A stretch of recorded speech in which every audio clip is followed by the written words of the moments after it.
guys, how is everybody today? We are cooking, frying chicken.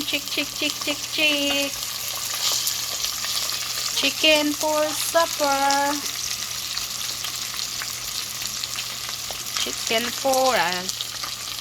Chicken for this chick Angela and chick Andrew.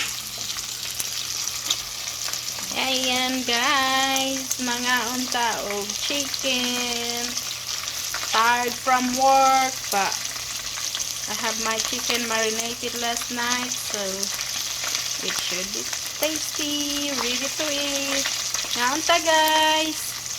Thank you for watching guys. Fried chicken. Chick. Bye bye.